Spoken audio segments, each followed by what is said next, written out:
మధ్యలో హైడ్రా తీసుకొచ్చారు.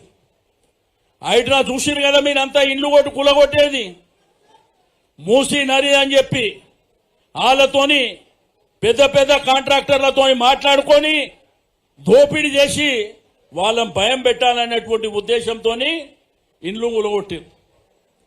కానీ ఇండ్లు కూలగొడుతుంటే చిన్న పిల్లల నుంచి పెద్దవాళ్ళ వరకు ఎట్లా తిడుతున్నారు చూసిర్రా?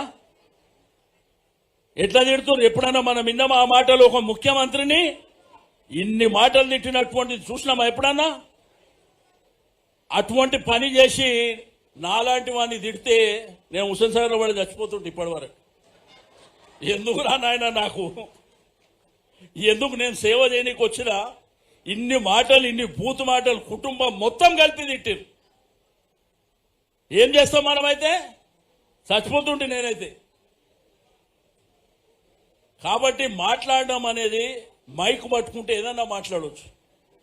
పోనీ బలంగా మాట్లాడితే మనలాగా ఏమన్నా పెద్ద పర్సనాలిటీ ఉందా మాట్లాడనీకే? అది కూడా లేదు కదా. అంటే అధికారం ఉన్నది, పోలీసు రాజ్యం ఉన్నది, మేము ఏది పడితే అది చేసుకుంటాం. చేయండి బిడ్డ, 2.5 సంవత్సరాలు ఉంది. ఆ తర్వాత ఉంటుంది ఇక మీకు మిత్తితో చూపిస్తాం. మాకేందంటే తెలియని విషయాలన్నీ తెలిపిస్తాం. ఇప్పుడు పద్యాన్ని మీరు చూసారు మొదటి నుంచి చూస్తున్నారు. ఆయన ఎట్లున్నాడు అట్లనే ఉంటాడు. ఆయన మైక్ పట్టుకొని మాట్లాడమంటే మాట్లాడాడు. ఆయనకేందంటే నేను న్యాచురల్గా ఉండాలి, నేను నా బై బర్త్ ఎట్లున్నానో ఇప్పుడు అట్లనే ఉన్నా. కానీ పని దగ్గర మాత్రం నీకు పొద్దున్న నుంచి రేపు పొద్దున 3 గంటల వరకు తిరగమంటే తిరుగుతాడు.